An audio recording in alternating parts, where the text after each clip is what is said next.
Halo, assalamualaikum warahmatullahi wabarakatuh. Halo guys, siang. Jadi pembahasan kali ini adalah tentang maling motor ya. Maling motor itu sangat krusial ya, sangat krusial, terus sangat ini ya dihindari dan hasilnya sangat mengecewakan ya. Jarang-jarang hasilnya sangat memuaskan. Jadi tidak apple to apple, jadi tidak seimbang dengan apa yang terjadi ya. Jadi maling motor ini di dalam hukum pidananya jadi itu ya, di KUHP ya 362 masuknya pencurian biasa ya, bukan pencurian khusus. Jadi pencurian biasa itu hanya dipidana selama 5 tahun dengan barang bukti yang ada. Jadi barang buktinya ada, pelakunya juga ada. Saksinya ada, CCTV. Jadi begini guys, biasanya yang kehilangan motor ya banyak lah mungkin lah. Jadi waktu apesnya kehilangan motor, atau yang kojak itu lagi ngirim barang ditinggal motornya hilang pas ketahuan. Jadi maling ini peristiwa pencurian ini terjadi ya biasanya sepi atau rame lah, beda-beda. Nah, biasanya pelapor ini melaporkan ke polisi ya, hasilnya sangat mengecewakan. Jadi dari pihak polisinya juga terima laporan, tapi penanganannya mungkin nggak secepat kilat ya, nggak mungkin ya, harus ada surat PPKB, STNK. Sedangkan kalau STNK-nya hilang harus ada tanda bukti pembayaran, jadi begitu terus saja begitu. Jadi agak bertele-tele ya. Terus setelah terjadi atau ditangani dengan secara, ada prosesnya lagi ya. Jadi ada pepatah lama mengatakan hilangnya motor maka hilangnya wedus. Jadi untuk pembiayaannya ya, semua aja itu hanya isu ya. Jadi kalau orang kehilangan motor harus diproses lagi, ini bener nggak motornya, ntar jangan, nah, biasanya begitu ya. Kebanyakan di situ polisi pengen merinci laporannya agar bisa dikembangkan di penyidikan, terus setelah ketahuan orangnya begini-begini masuk ke pengadilan. Nah pengadilan ini proses lebih rumit lagi, harus ini jadi motornya tuh ditahan ternyata ya, nggak boleh diambil lagi. Nggak kayak kita bayangkan motornya dapat kita pakai, nggak begitu, motornya ditahan berbulan-bulan sebagai barang bukti ya. Lalu pengadilan, jadi emang pengadilan itu suwe. Tapi emang proses hukum seperti itu ya, jadi tidak mudah segampang kita berbicara atau ngobrol gitu, nggak bisa, harus diundang lagi ini itu. Makanya polisi agak ini ya, terus mencari data-data apalah biar bahannya kuat. Nah sekarang pembahasan kali ini adalah berhubung jika orang yang kehilangan motor itu agak kecewa, terus lapor polisi takut hasilnya tidak memuaskan, maka seperti biasa hukum massa, hukum rimba. Ini adalah yang saya ingin bicarakan. Jadi maling motor itu resikonya digebugin masyarakat. Nah sedangkan hukum tidak membolehkan seperti itu ya, hukum di Indonesia, nggak tahu hukum di negara mana. Tapi meskipun tidak dibolehkan, akan terus terjadi hari ini, detik ini, mungkin ini, menit ini, di berapapun negara manapun akan terjadi hal semacam itu. Jadi hukum-hukum ini sangat lemah ya, butuh diperbaiki lagi prosesnya ya. Mungkin anggota DPR atau dari ahli hukum lagi yang meringankan kah untuk khusus pidana motor, karena pidana motor ini dianggapnya pencurian biasa ya, kayak nyolong biasa gitu, barang buktinya apalah, taruhlah HP gitu. Jadi hukumannya cuma 5 tahun ya, sangat ringan. Makanya kalau masuk pengadilan lagi dikurangin lagi hukumannya, bukannya 5 tahun malah 3 tahun 4 tahun ya, nggak tahu. Bahkan ada yang setahun, bahkan ada yang bebas. Nah disitulah jadi masyarakat yang sudah pernah mengolah ke pengadilan, pernah kehilangan motor, merasa kecewa dengan hukum, maka akan timbullah pada suatu saat ada isu-isu motor maling.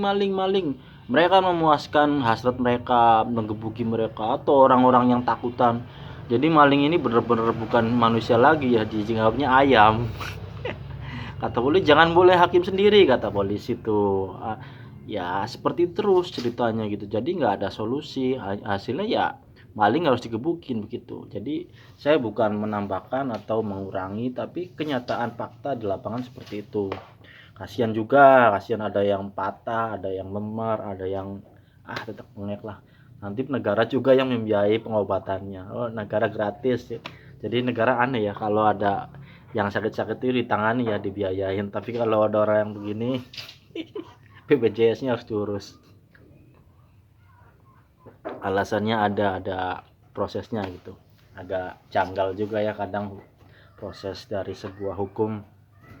Jadi biar ditobatin dulu baru dia bisa diadili gitu kan, pengennya begitu pengadilan tuh. Bagaimana kalau orangnya meninggal? Jadi hukum seperti ini hukum tabu ya, hukumnya harus dipenjara 5 tahun, harus dibegini. Jadi kayaknya itu sepertinya hanya 1% untuk otak-otak orang Indonesia ya. Jarang ya, meskipun harus polisi bergerak cepat ya, kalau ada yang gebukin langsung ditanganin. Jadi polisi juga digebukin ya kan, nanganin juga begini. Jadi dasar hukum sistemnya emang tidak memuaskan gitu kan. Polisinya kena pukul, yang malingnya apes, yang mukulnya kena pidana. Jadi serba salah. Masa maling harus begini-begini? Nggak mungkin lah. Pasti 1, 2, 3 orang, 10 orang, 50 orang pasti pikirannya beda-beda, karena kesel gitu kan, karena bodoh, karena atau apa ya, ya mungkin punya masalah di rumah gitu, lampiaskan ke maling. Ini kebanyakan gitu ya. Tapi akhirnya 5 tahun kesini sih nggak ada maling dibakar ya, adanya maling digebukin. Jadi pembahasan kali ini ada tentang maling ya. Maling itu sangat-sangat kuat apanya ya, kuat dalam mencurinya. Jadi pencuri ini bisa nyampe 1, 10, 15, tapi dihukumnya hanya 1 kali pencurian 5 tahun. Udah mau 100 kali nyolong juga tetap hukumannya 5 tahun, mau sekali juga. Nah yang perlu diwaspadai adalah bahwa maling di Indonesia itu biasanya digebukin sampai mati atau sampai pecah telur. Biasanya itu udah cerita di mana-mana juga udah normal, nggak perlu saya ceritain juga, pasti begitu. Makanya bagi yang mau mencuri motor apa itu, resikonya lebih gede ya. Meskipun banyak yang beruntung ya sampai bertahun-tahun mencuri ya, tapi waktu apesnya itu ya akan datang. Jadi sesuai gitu dengan apa yang diambil. Jadi hindarilah mencuri, yang nggak bisa seperti itu ya. Kadang kebutuhan orang beda-beda, ada yang terlilit utang, ada yang kena judol, ada yang motornya rusak ditukar diambil lagi, kan pemikiran orang beda-beda. Jadi intinya di sini adalah bahwa hukum Indonesia itu tidak meringankan dari kasus pencurian motor. Jadi harus diperbaiki lagi bagaimana untuk meringankan sebuah pencurian ya. Difasilitasi, apakah maling ini harus langsung tangkap tangan tanpa diadili. Nah, enaknya di situ. Sebenarnya ada solusi, ada, cuman solusi seperti ini kayaknya melawan hukum. Jadi saya nggak mau ya mendahului hukum-hukum yang pernah dibuat oleh orang-orang yang duduk di parlemen, ya nggak boleh. Jadi hukum-hukum ini nggak bisa 1 orang 2 orang yang ngomong. Jadi maling motor ini biasanya banyak, udah terbiasa cepet ambil karena cepat dan menghasilkan ya. Yang kasihan itu kan yang orang yang baru kredit motor, ada orang yang pinjam duit beli motor, ada yang buat jualan ini itu. Jadi motor itu sangat krusial. Makanya manusia Indonesia kalau lihat orang maling motor udah siaga, habisin. Pun gratis, ada gratis gitu ya. Jangankan saya, semua juga pernah melakukannya ya. Jadi saking keselnya, karena saya juga pernah kehilangan motor ya, cuman saya nggak bisa ketemu malingnya, jadi nggak bisa mukulin. Jadi boleh disebarkan lah bahas maling motor ini, mungkin ada pembahasan lagi. Jadi pembahasannya banyak, cuman nggak bisa saya atur-atur ya. Yang jelas hukumnya sangat tidak seimbang ya, untuk maling juga untuk korban. Pokoknya 1 hari 2 hari 100 hari juga pasti ada yang pencurian. Yang jadi masalah adalah kenapa maling itu nekat gitu kan, nekat mencuri sedangkan hukumnya udah jelas, gebukin. Pasti ya itu ya, mau dia cacat mau apa juga, mungkin udah resiko yang diambil ya. Oke guys, sekian ya. Cukup. Assalamualaikum.